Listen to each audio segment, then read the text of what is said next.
Hello everyone. हमने last chapter में देखा था कि हेबम कांगू पर गुस्सा होता है और कहता है तुम सब क्या तुम मुझे नहीं बताया, क्योंकि तुम सब कुछ जानते थे। तुम मुझे बता सकते थे। हेबम को इस तरह से रिएक्ट करते हुए देखकर कांगू को गुस्सा आ जाता है और वह गुस्से में कहता है, सनवे क्या तुम वाइन के नशे में हो? तो हेबम कहता है नहीं। तो कांगू कहता है तब तुम मुझे इस तरह क्यों देख रहे हो? के बाद कांगू कहता है लगता है मैं तुम्हारे साथ बहुत अच्छा था। कांगू को इस तरह से गुस्से में देखकर हेबम शांत हो जाता है। वह कांगू की तरफ देखता है और कुछ नहीं कह पाता। हेबम पूरा बुरी तरह से कांपने लगता है और सोचता है मैं शायद पागल हो गया हूँ, मैंने ऐसा क्यों किया?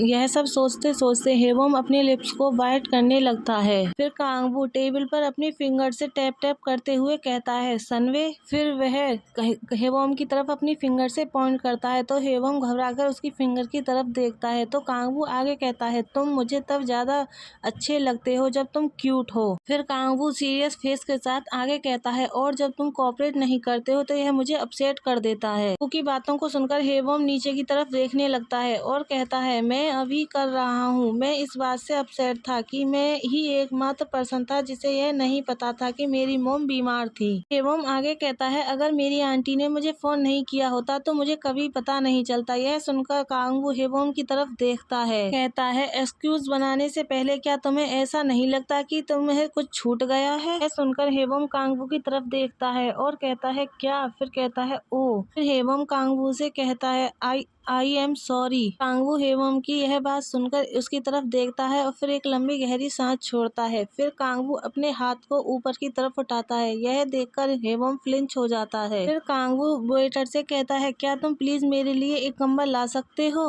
फिर ब्लैंकेट को कांगू हेबम के पैरों पर कवर कर देता है। यह देखकर हेबम सोचता है उसने मुझे ढक लिया क्योंकि मैं कांप रहा था। हेबम को शांत देखकर कांगू कहता है क्या तुम इसलिए अपसेट हो क्योंकि मैंने तुम्हें नहीं बताया? कांगू की बात को सुनकर हेबम एक साथ चौंक जाता है और वह जल्दी से कहता है क्या? नहीं।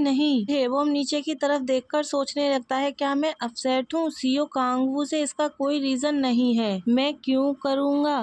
कांगू हेबम को इस तरह से शांत देखता है। वह अपने हाथों को फोल्ड करते हुए कहता है कितनी अजीब बात है, जब कोई अशिष्ट व्यवहार करता है तो मैं उससे छुटकारा पा लेता हूँ। कांगू की बात को सुनकर हेबम अपनी सोच से बाहर आता है। वह उसकी तरफ देखता है लेकिन कोई आंसर नहीं देता। फिर कांगू अपने दोनों हाथों को टेबल पर रखता है और हेबम की तरफ झुकता है। स्माइल करते हुए कहता है इसके बजाय मैं चाहता हूँ कि तुम मेरी गोद में बैठो। कांगू की बातों को सुनकर हेबम सरप्राइज हो जाता है और वह उसकी तरफ देखने लगता है। फिर कांगू अपने फेस पर हाथ रखते हुए कहता है लानत है, अगर हम अभी घर पर होते। मुझे लगता है कि इसलिए वे कहते हैं कि घर सबसे अच्छा है। क्या हम घर पर ही रहें और बाहर बिल्कुल भी ना निकले? कांगू की बातों को सुनकर हेबम नीचे की तरफ देखता रहता है और फिर वह कहता है मुझे बाहर रहना पसंद है। हेबम की बात को सुनकर कांगू उसकी तरफ देखता है और कहता है क्यों? कि मैं तुम्हें बाहर नहीं मार पाऊंगा? यह सुनकर हेबम कहता है हाँ। तो हेबम की बात को सुनकर कांगू जोर जोर से हंसने लगता है। फिर हंसते हंसते कांगू अपने फेस पर हाथ रख लेता है और हंसते हुए यही कहता है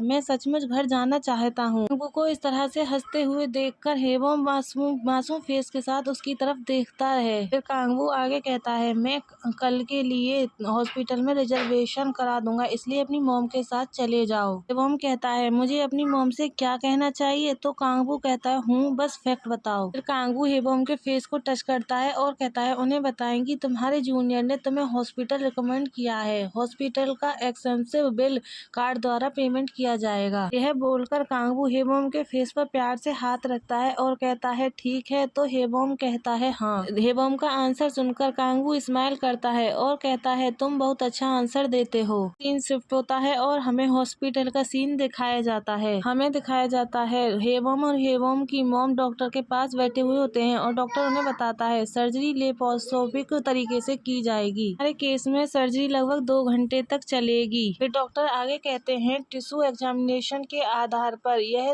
हेबम डॉक्टर की बातें बड़े ध्यान से सुन रहा होता है। सीन शिफ्ट होता है और हमें हॉस्पिटल के बाहर का सीन दिखाया जाता है। मॉम बैठे हुए होती हैं और फिर स्माइल करते हुए हेबोम से कहती हैं, देखा, इसमें चिंता करने की कोई बात नहीं है, कि डॉक्टर ने भी कहा कि यह कोई बड़ी बात नहीं है। अपनी मोम की बातों को सुनकर हेबोम भी स्माइल करते हुए कहता है, हाँ। फिर मोम आगे पूछती हैं, क्या तुम अपने जूनियर के बहुत क्लोज हो जिसने तुम्हें हॉस्पिटल रिकमेंड किया था? अपनी मोम की बातों को सुनकर हेबोम कार्ड को टाइट पकड़ता है और कहता है, हूँ बेल। फिर वह सोचता है क्या हो रहा होता अगर कांगू वहाँ नहीं होता। हेबोम आगे सोचता है, क्या मैं अभी अपनी मोम पर ज्यादा गुस्सा होता, या शायद मैं बिल्कुल भी गुस्सा नहीं कर पाता, कुछ 100,000 शायद कुछ मिलियन के लिए। सीन शिफ्ट होता है और हमें दिखाया जाता है हेबोम की मोम की सर्जरी हो जाती है और आंटी उनसे मिलने आती हैं। तो आंटी कहती हैं, मुझे खुशी है कि सर्जरी अच्छी तरह से हो गई। और फिर वह रूम को चारों तरफ से देखते हुए कहती हैं, लेकिन क्या तुम इस बड़े हॉस्पिटल के रूम को अकेले ही यूज कर रहे हो? होम की मोम हंसते हुए बताती हैं, सभी शेयर्ड रूम भरे हुए थे, इसलिए उन्होंने हमें उसी प्राइस पर एक रूम यूज करने दिया। यह सुनकर आंटी खुश हो जाती हैं और वह हंसते हुए कहती हैं, एक अच्छे हॉस्पिटल में सर्जरी करवाई है, वो उनके अच्छे जूनियर के कारण मोम अच्छी तरह से रह रही हैं। की तारीफ सुनकर मोम भी खुश हो जाती हैं और वह हंसते हुए कहती हैं, उत्तरी, क्या मैंने तुम्हें यह बताया हमारे हेबोम को हमेशा स्कॉलरशिप मिलती है? वो आंटी हंसते हुए कहती हैं, तुमने यह अनगिनत बार कहा है, तुम्हारा बेटा बहुत अच्छा कर रहा है। मोम और आंटी की बातों को सुनकर सैड हो जाता है और वह नीचे की तरफ देखते हुए सोचता है, स्कॉलरशिप इस बार मुझे नहीं मिली। फिर हेबोम की मोम उसकी तरफ देखते हुए कहती हैं, हेबोम। तो हेबोम अपनी सोच से बाहर आता है और कहता है, हाँ। तुम कहती हैं, आज से घर जाओ और आराम करो, तुम अब तक पूरे टाइम हॉस्पिटल के रूम में रहे हो। यह सुनकर हेबोम कहता है, क्या मोम? तो मोम हंसते हुए कहती हैं, यह मेरे लिए वेकेशन है, क्या यह तुम्हारे लिए ठीक है? अपनी मोम की बातों को सुनकर हेबोम स्माइल करते हुए कहता है, ठीक है। हेबोम वहाँ से जाते हुए अपनी मोम से कहता है, फिर मैं जाऊंगा, अगर तुम्हें कुछ चाहिए तो मुझे फोन कर दें। फिर हेबोम अपनी आंटी की तरफ देखता है और कहता है, आंटी प्लीज थोड़ी देर और रुकिए। बोलकर हेबोम वहाँ से जाने लगता है तो आंटी उसे जाते हुए देखती हैं और कहती हैं, ओह। फिर वह पीछे से आवाज देती हैं, हेबोम वेट। यह सुनकर हेबोम टर्न होकर उनकी तरफ देखता है और कहता है, आंटी। आंटी हेबोम के क्लोज आती हैं और कहती हैं, तुम्हारी मॉम ने मुझसे कहा था कि वह पैसे लौटा देंगी, क्या सब कुछ ठीक है? आंटी की बात को सुनकर हेबोम स्माइल करते हुए कहता है, हाँ आंटी, मैं बहुत ग्रेटफुल हूँ, लेकिन मेरे पास कुछ सेविंग है, इसलिए हम ठीक रहेंगे। हेबोम आगे कहता है, मुझे अपने जूनियर से भी काफी हेल्प मिल रही है जो इस अच्छे हॉस्पिटल को जानता है। की बात को सुनकर आंटी सीरियस होकर कहती हैं, फिर भी हॉस्पिटल में एडमिट रहने का टाइम जितना लंबा होगा, पैसा उतना ही अधिक खर्च होगा। आंटी की बात को सुनकर हेबोम सोचता है, आंटी सचमुच एक स्ट्रॉन्ग पर्सन है। जब डेब्ट ले देने वाले हमारे घर आए और हमें धमकाया, क्लोज रिलेटिव और फ्रेंड्स ने ऐसा प्रिटेंड किया जैसे वे हमें नहीं जानते। फिर हेबोम आगे सोचता है, मैंने अपना अपार्टमेंट बेच दिया और मुश्किल से उसका आधा पैसा चुका पाया, तब से चीजें थोड़ी शांत हो गईं। हम आगे बताता है, वैसे भी इन परिस्थितियों में यह अच्छा नहीं था कि आंटी मोम से मिलती रहीं और पैसे देती रहीं, क्योंकि डेब्ट